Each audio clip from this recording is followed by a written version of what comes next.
What if discipline wasn't something you had to force, but something your brain could crave? What if the same way we get hooked on scrolling or junk food, we could get hooked on habits that actually build us? You've probably tried to be more disciplined before. Maybe you made a plan, downloaded an app, told yourself, "This time I'll stick with it." And maybe it worked for a few days, but then life happened. You got tired, bored, distracted, and before you knew it, you were back to square one. But here's the question I want you to consider today. Most people try to change their behavior through willpower, but the brain doesn't work that way. The brain doesn't follow commands, it follows rewards. What if the real problem isn't that you're weak or lazy or inconsistent, but that you've been trying to win a mental battle using the wrong rules? Every habit you've struggled to break, every routine you've failed to stick to, wasn't a failure of discipline. It was a misalignment of incentives, and unless you understand how your brain really works, how it chases pleasure, avoids pain, and automates anything that feels safe or familiar, you'll keep trying to force discipline instead of training it. See, the most disciplined people in the world aren't constantly pushing themselves with heroic effort. They've simply tricked their brains into liking what's good for them. They've rewired the reward system, and that's what we're going to do here, not through empty motivation, but through strategies backed by psychology, behavioral science, and most importantly, daily experience. You'll learn how to make the hard things feel good, how to lower the resistance to starting, how to attach tiny rewards to effort so your brain starts craving the work instead of dreading it. And by the end of this episode, you'll understand that discipline isn't a personality trait you were born without. It's a system anyone can build if they understand how to play the game. So if you've ever felt like your potential is being blocked by your own patterns, if you've ever wanted to finally break through and stay consistent without burning out, this one's for you. Let's get into it. Lesson 1. Reward the rep now. The reason your brain resists discipline isn't because discipline is painful, it's because it's unrewarded. Think about it. When you scroll on your phone, eat something sweet or binge a show, your brain gets an immediate payoff. It learns, I do this. I feel good. But when you study, train, build, create, the reward is delayed. The satisfaction is distant. You don't get dopamine now, you get it later, maybe. That's not how the brain is wired to work. It wants a win now. That's why most self-improvement plans fail. Because we ask the brain to push through discomfort without any reinforcement, without any celebration, without even a signal that says, this was worth it. And slowly, silently, the brain learns, this isn't safe. This isn't fun. Let's avoid it. But what if you flipped that script? What if every time you did a hard rep, opened the laptop, started the workout, cleaned a single drawer, you gave your brain a tiny hit of something it liked? Not a bribe, a trigger, a reward, something so small it feels silly, but so effective it builds trust. You can pair the habit with a specific reward, a great coffee, a favorite song, a physical checkmark, or just a mental phrase like, yes, that's me now. You're teaching your brain a new association. Effort equals pleasure, not punishment. There's a reason elite athletes don't just train hard. They anchor the routine to rituals they love. There's a reason some of the most productive creators listen to the same playlist when they work. It's not magic, it's neuroscience. They're linking effort with enjoyment. It's behavioral conditioning. The same way a dog learns to sit for a treat, your mind can learn to crave discipline if it's followed by something that feels good. And once that connection is made, the resistance melts. Starting becomes easier. Repetition becomes lighter. Because here's the truth. Most people quit not because the task was too hard, but because it felt too empty. There was no emotional yes at the end. Just silence. No feedback. No cue that the brain could latch onto and say, "This is who we are now." That's what you're going to give yourself from this moment forward. A signal, a rhythm, a win. Every time you do the rep, reward the rep. Let your brain know, this is valuable. This is who I am. This is worth repeating. It doesn't have to be big. It just has to be consistent. If you do the work and follow it with something pleasant, every time, the brain starts chasing the work instead of avoiding it. And that's when discipline stops feeling like pressure and starts feeling like momentum. Lesson 2. Shrink the start. Most of the time, the hardest part isn't the work. It's starting the work. You know that feeling.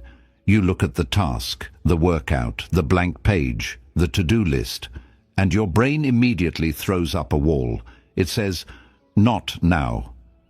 Too much. Too heavy. Later, and that word, later, becomes a graveyard for your dreams.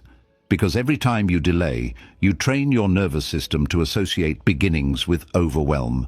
You turn action into a threat. And over time, just the thought of starting becomes emotionally exhausting. So here's the shift. Don't start big. Start tiny. Start embarrassingly small.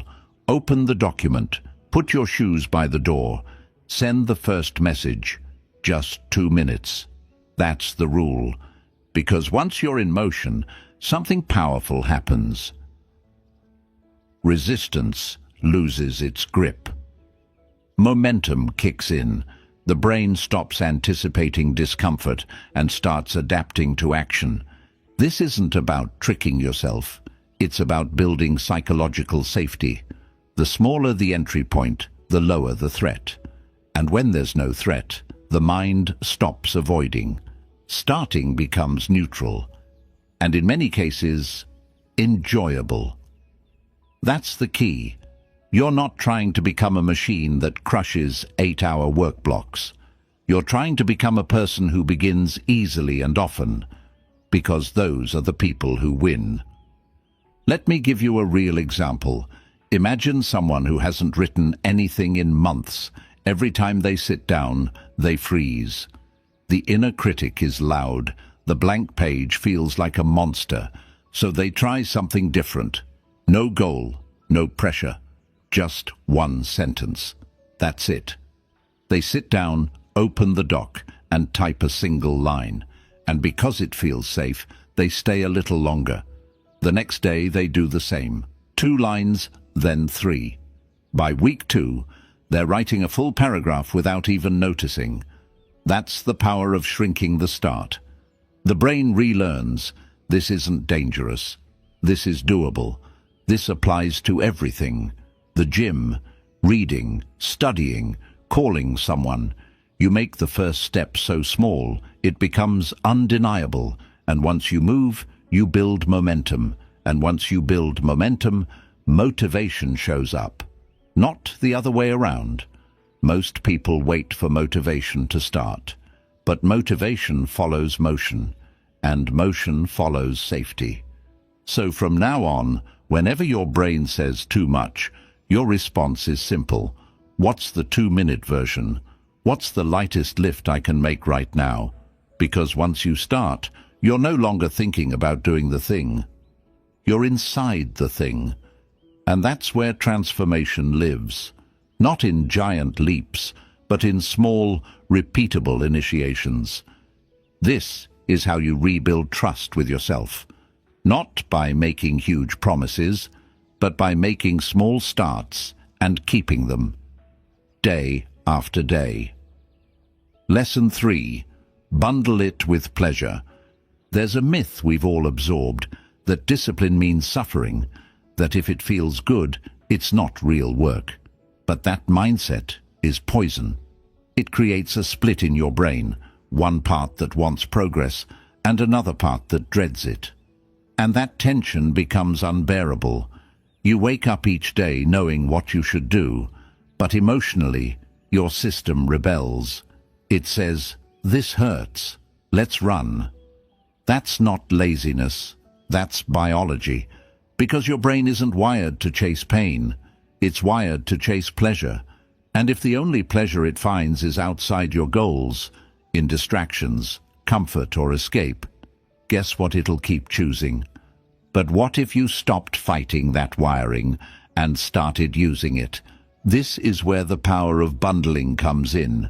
You take a behavior you want to build, working out, cleaning, studying, creating, and you attach it to something you already enjoy. You stack the hard thing with something that lights up your brain's reward system, and suddenly the resistance fades. Because the task isn't just discipline anymore, it's dopamine. Simple examples: only watch your favorite show while doing light cardio. Only listen to that podcast when you're cleaning. Only sip that amazing coffee when you're deep in your writing session. The task becomes a trigger for pleasure, and pleasure becomes a magnet for consistency. It's called temptation bundling, and it's one of the most underused tools in habit formation. The science is clear. When effort and enjoyment are paired, adherence skyrockets. Because you're no longer pushing yourself against desire, you're moving with it. This isn't a cheat code. It's neuro-alignment.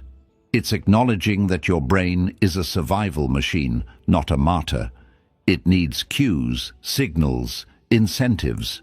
And when it sees that effort leads to some kind of pleasure, whether physical, emotional, or even just a soothing rhythm, it stops resisting.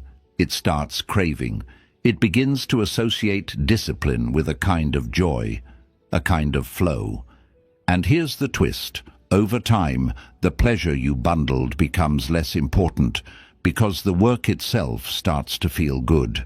You train the brain to find satisfaction in the motion, in the doing. But to get there, you have to get past the wall, and bundling is how you climb it. So ask yourself right now, what's one habit you're trying to build, and what's one pleasure you can pair with it? Make it specific, make it immediate, and make it a rule.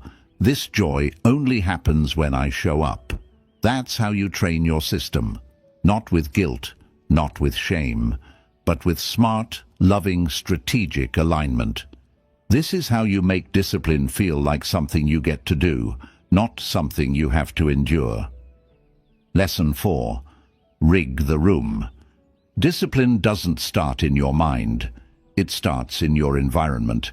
Because no matter how strong your willpower feels today, if your surroundings are wired for distraction, guess what you'll do? You'll scroll. You'll delay. You'll drift. Not because you're weak, but because you're human. Willpower is a resource. And like all resources, it gets depleted. The more choices you have to make, the more temptations you have to resist, the faster your discipline burns out. But here's the good news. Your environment can be rigged in your favor. You can make bad habits harder and good habits easier just by adjusting what's around you. It's not about controlling your behavior through force. It's about reducing the number of battles you have to fight in the first place. So start here. Friction. Add friction to the behaviors you want less of. Delete junk apps from your phone. Log out of your distraction portals. Turn off one-click purchases. Move your TV remote to another room. Create tiny obstacles that force a pause, a breath, a question. That moment of hesitation is gold. It gives your higher self a chance to wake up. Then do the opposite for what you want more of. Reduce friction. Make it effortless to do the right thing. Want to read more? Put a book on your pillow. Want to hydrate? Put a full glass of water on your desk before bed. Want to work out in the morning? Lay your shoes out by the door tonight. Want to eat better? Chop veggies before you're hungry. It sounds simple, and it is, but that's why it works. Because the brain loves easy. And when the right choice becomes easier than the wrong one, discipline becomes automatic. This is how top performers operate. Not by relying on moment-to-moment motivation, but by designing environments that support action even when they don't feel like it. They don't leave their discipline up to chance. They set traps, systems, defaults, their space whispers. This is who we are here. And over time, the behavior follows the design. So look around right now, not at your habits, but at your habitat. What does your room say about your priorities? What do your browser tabs say about your goals? What does your calendar reflect about your values? Because your environment is either your teammate or your enemy. And if it's not helping you, it's hurting you. Discipline isn't about pushing harder, it's about removing resistance. Change the room, and you change the rhythm. Set it up once, and let the space do the reminding. Lesson 5. Identity first. Here's the shift that changes everything. Stop trying to act disciplined, and start becoming the kind of person who is. Because behavior is fragile, but identity, that's durable, that's deep. It shapes how you see yourself and how you behave when no one's watching. And if your habits are constantly at war with your self-image, you'll sabotage yourself without even realizing it. Think about it. Every time you say, "I'm just not a disciplined person," your brain listens. Every time you joke, "I'm lazy," or "I always quit," it registers. And it builds a quiet case against your own potential. So when the alarm rings early, or the temptation hits, guess what wins? The identity you've been repeating, the one that says, "This isn't me." But identity isn't fixed, it's chosen, and it's built through evidence, small, repeated proof. That's why this isn't about faking confidence or shouting affirmations in the mirror. It's about action, tiny, daily action that confirms the kind of person you want to be. Say it out loud. I'm the kind of person who keeps their word. Now, prove it once today. That's it. Not 10 times, not a full transformation, just once. Once becomes a story becomes a pattern, and patterns become identity. This is the same principle that reshapes athletes, artists, founders, not just what they do, but how they see themselves. It's the shift from "I want to write" to "I'm a writer," from "I'm trying to eat healthy" to "I don't skip fuel," from "I should wake up early" to "I don't hit snooze." These aren't goals, these are identities, and once they lock in, the behaviors follow, not because you're forcing them, but because they feel true. That's what you're aiming for, truth. Not perfection, not pressure, just a deeper alignment between who you want to be and what you do when it's quiet. And here's the trick. You don't wait until you believe it. You act your way into belief. You plant seeds. You collect proof. Every checkbox, every representative, every time you do what your past self would have skipped, that's you writing a new story. And the more pages you fill, the more convincing it becomes, until one day you wake up and realize, this is just who I am now. So forget the guilt, forget the grand declarations. Just pick one identity that matters to you and do something today that supports it. Say it, act on it. Repeat, the story will shift. And once your story shifts, your future becomes inevitable. Lesson 6. If-then cues. Let's be honest, motivation is inconsistent. You can feel fired up in the morning and drained by noon. You can make a plan and still break it. Because motivation depends on emotion, and emotion is unpredictable. But if you want to stay consistent, especially when your mood crashes, your energy dips, or life throws distractions at you. You need something more stable. You need rules. Simple, no debate, built-in responses. That's what if-then cues are. And they can change everything. Here's the idea. Instead of relying on hope I'll do the right thing, you design a rule in advance. If X happens, then I do Y. No negotiation, no mental debate, just action. You take the decision-making out of the moment and automate the response before the chaos begins. For example, if I feel the urge to scroll, then I stand up and set a 5-minute timer. If I'm anxious before a meeting, then I take 3 slow breaths and say one calming phrase. If I don't feel like writing, then I just open the document and type one sentence. These rules seem small, but they work like anchors. They give your brain structure, predictability, safety, because most discipline fails not from lack of effort, but from uncertainty. You feel uncomfortable and your brain panics. But with if-then cues, discomfort triggers clarity. You know what comes next, and that reduces resistance. Behavioral science calls this implementation intention. It's one of the most powerful tools in psychology. Why? Because it removes willpower from the equation. And when you don't need willpower, you preserve energy. You reduce friction. You become more reliable, more stable, more automatic. Think of it like training a guide dog in your mind. The dog doesn't argue with you, it just responds. The cue happens and the behavior kicks in. That's what you're building. A system of internal guide dogs. One for cravings, one for procrastination, one for fatigue. You name the cue and you define the move. Over time, your identity begins to trust itself. You become someone who responds well under pressure, who doesn't get derailed by distraction, who knows their own patterns and has a system to handle them. And here's the beauty of it. This isn't about being rigid, it's about being prepared. You don't need a rule for everything, just the most common traps, the ones that usually pull you off track. You name them, you rewire them, you turn them from weaknesses into launch points. So take 60 seconds right now. Think of one moment in your day where you usually slip, and write your if-then cue. Write it somewhere visible. Read it before that moment arrives. And when it comes, execute. Not because you feel like it, but because that's the rule. Discipline doesn't start with pressure. It starts with design. This is how you become dependable, even on your worst day.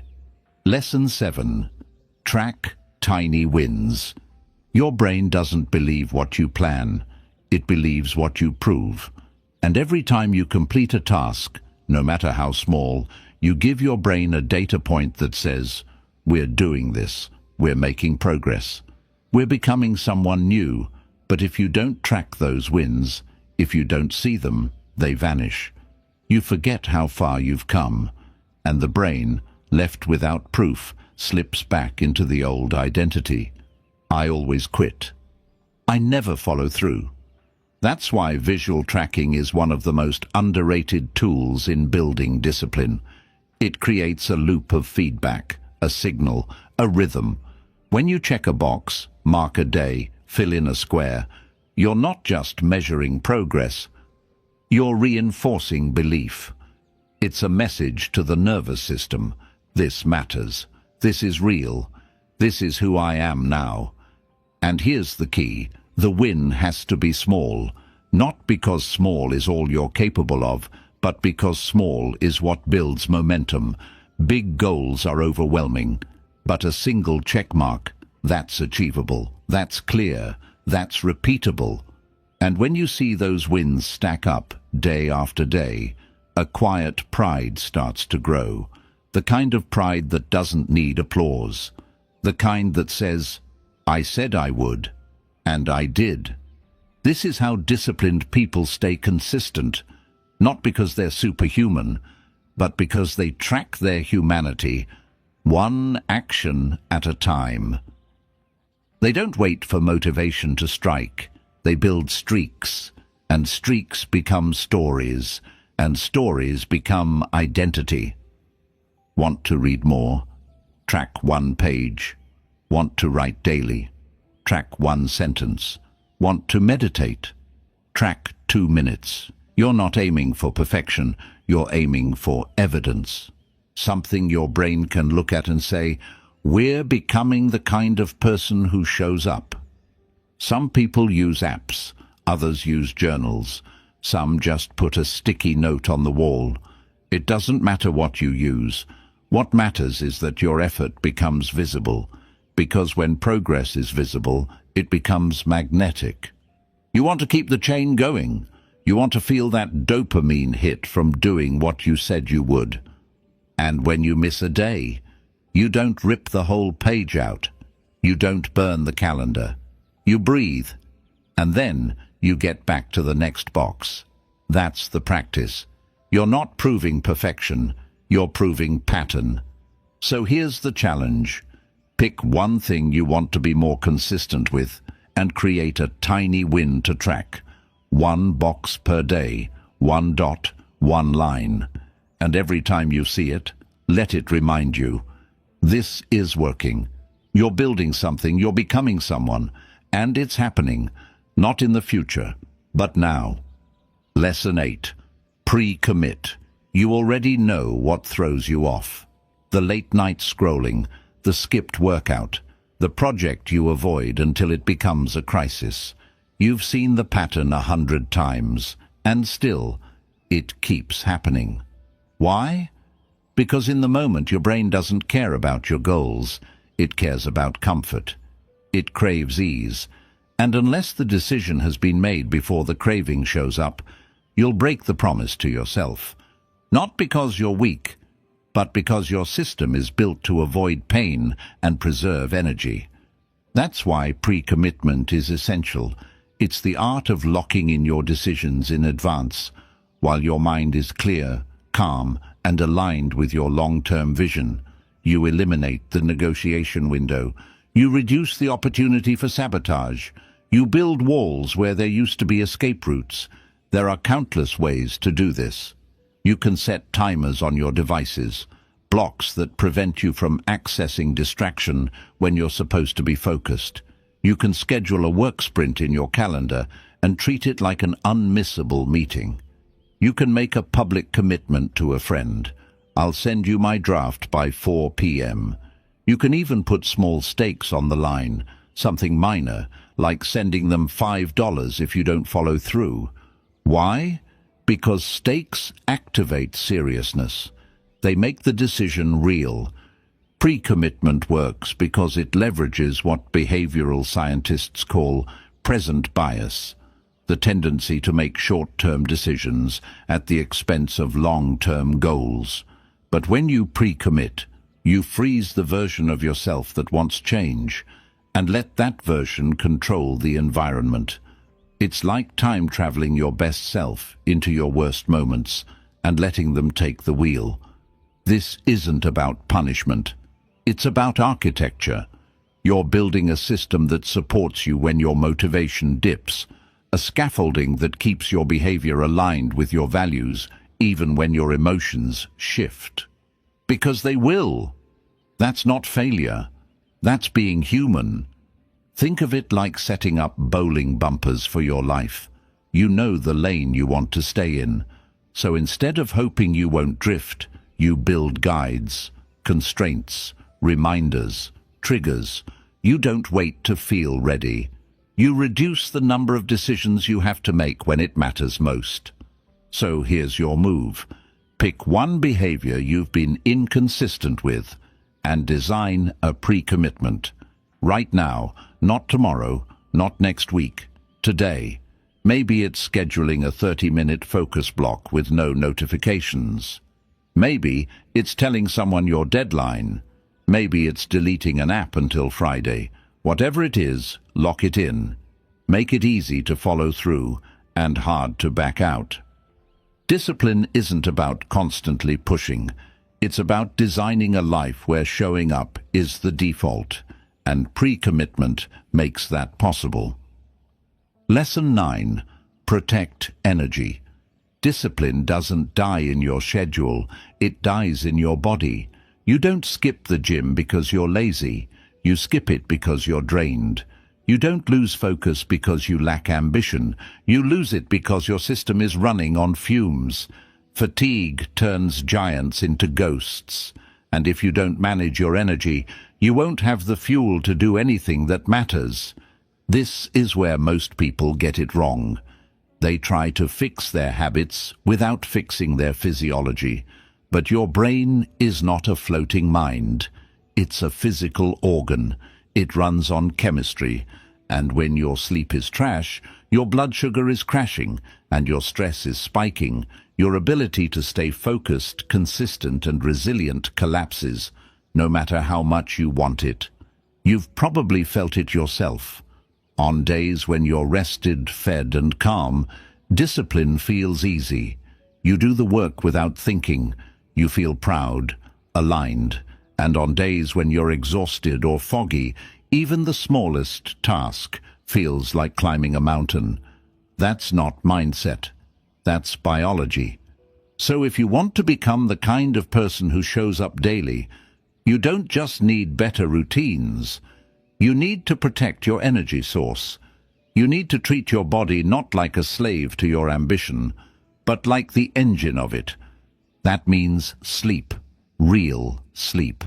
Not scrolling until 1 a.m. and wondering why you feel dead by noon. That means protein, not just sugar bursts that crash you mid-afternoon. That means light in the morning, movement throughout the day, and recovery built into your week. This isn't wellness advice, it's performance architecture.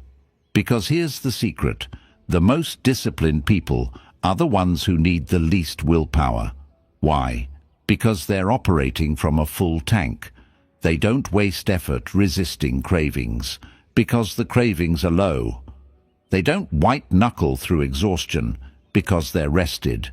They don't spiral into chaos, because their system is grounded. And this is what separates temporary effort from long-term transformation.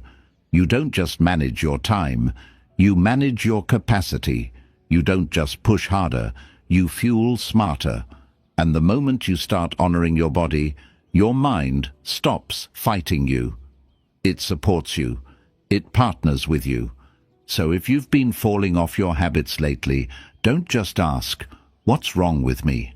Ask, "What does my body need that I've been ignoring?" Then give it. Consistently. Kindly. Because discipline isn't about crushing yourself.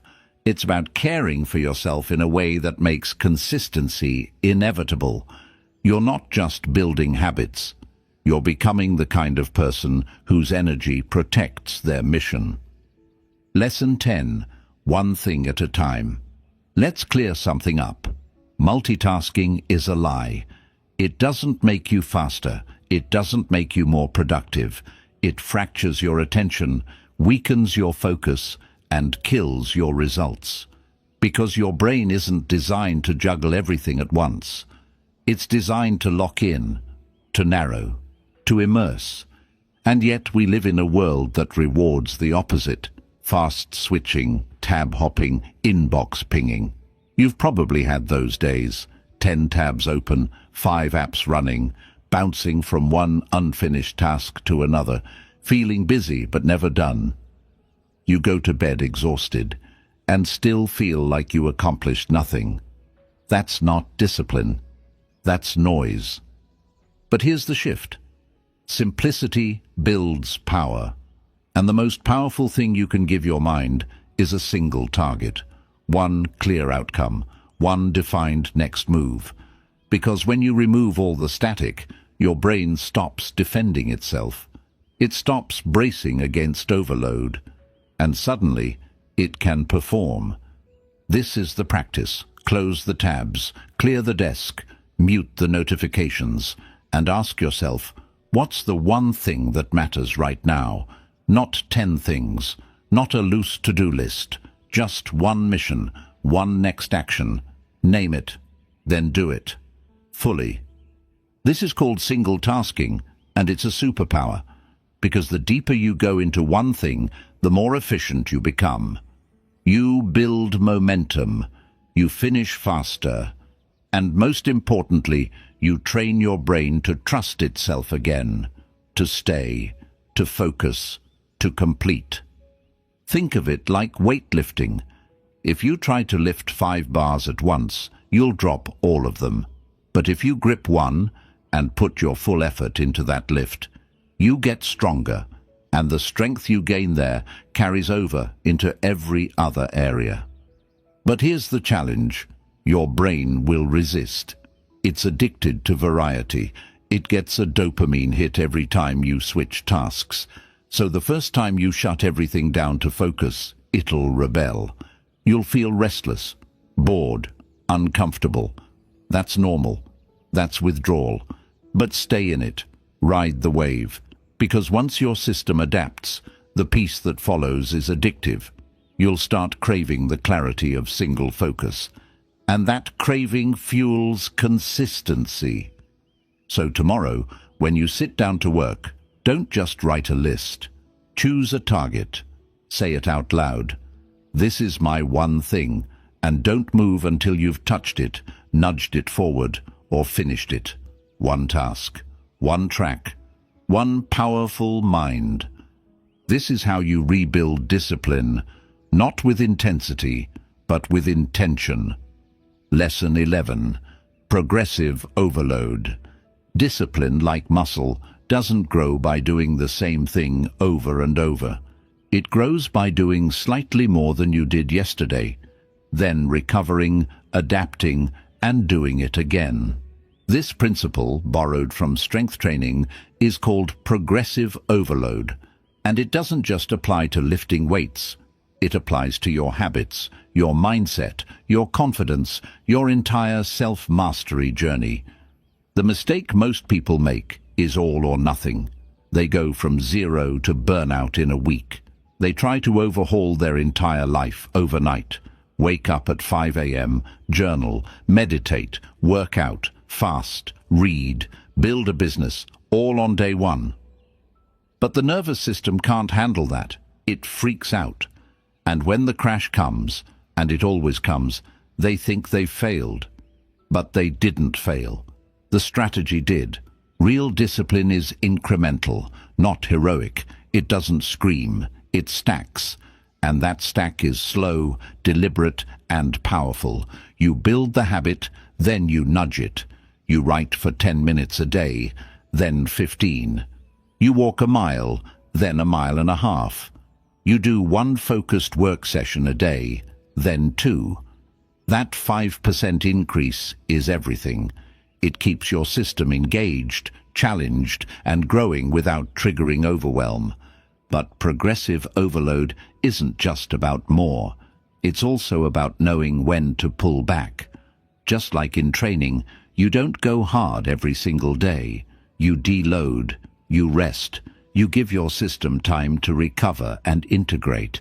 Because discipline isn't about always pushing. It's about knowing when to push and when to pause. That rhythm is what keeps you sustainable. Without it, you're chasing peaks. Instead of building a plateau you can stand on. This is how high performers stay consistent for years, not months. They respect the cycle. They don't mistake effort for identity. They use effort as a signal. Am I adapting? Am I growing? Am I doing slightly more or slightly better than I was last week? If the answer is yes, they keep going. If it's no, they assess, they refine, they rest, and then they return, stronger.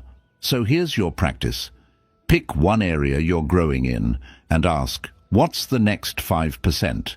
Not the next mountain, not the next transformation, just the next small increase. And when you hit a wall, don't panic. Deload. Don't quit the system. Adjust the intensity. Because consistency isn't about never missing. It's about always returning. Smarter, stronger, and more in tune with your limits. Remember this: discipline isn't about being superhuman, it's about being strategic. You grow by volume, not by drama. And that quiet increase, that slow, steady pressure, that's where your power is forged. Lesson 12. Miss fast, reset faster. No matter how smart your system is, no matter how dialed in your habits are, you will slip. You will miss a workout. You'll break a streak. You'll scroll too long, sleep in, binge, skip, snap. It's inevitable. You're not a machine. You're human. But the difference between people who stay disciplined and people who stay stuck is what happens after the miss. Most people spiral. One mistake turns into a story. I messed up, therefore I'm a mess. They attach their identity to the lapse, and that guilt, that shame, that inner judgment. It doesn't build discipline, it kills it. Because the brain, now flooded with emotion, loses clarity, and instead of correcting the system, it starts questioning the self. What's wrong with me? But high performers, the ones who stay consistent long-term, treat every miss as data, not failure, not identity, just feedback. They don't deny it, they don't wallow in it, they observe it, then they adjust. They ask better questions. What led to this? Where was the friction? What system broke down? Then they repair, and they return. This is the golden rule: never miss twice. Once is noise, twice is a pattern, 3 times becomes a groove. That's why speed matters. Not speed of success, but speed of recovery. The faster you forgive, reorient, and re-engage, the faster you regain momentum, because the longer you wait, the heavier it feels. The more your mind spins stories, and the more those stories bury your identity. So here's what you do. The moment you slip, interrupt the spiral. Breathe. Zoom out. Say this out loud: I missed. I'm not broken. Let's reset. Then pick the smallest possible win and complete it. Right then. Not tomorrow. Not next week. Right now. A 30-second task. One representative. One checkmark. Something that proves I'm back in motion. Because that tiny move, that's your comeback. That's the break in the chain of self-sabotage. And every time you do it, you strengthen the part of you that can recover faster. You become someone who doesn't disappear for weeks after a slip. You bounce, you recalibrate, you respond. This is the final lesson, and maybe the most important one. Discipline isn't perfection. It's resilience. It's how quickly you can return to the path when life knocks you sideways. It's not how many days you never miss. It's how many days you refuse to quit. And the moment you make this shift, from guilt to feedback, from punishment to pattern recognition, you unlock something bigger than discipline. You unlock trust. The kind of trust that says, even when I fall, I know how to rise. That's how discipline becomes your nature. Not because you never stumble, but because you always stand back up. If you're ready to make this real, start today. What's one area where you've slipped recently? Don't overthink. Just reset. Fast, gentle, clear. One small win. Then repeat tomorrow. That's how it begins.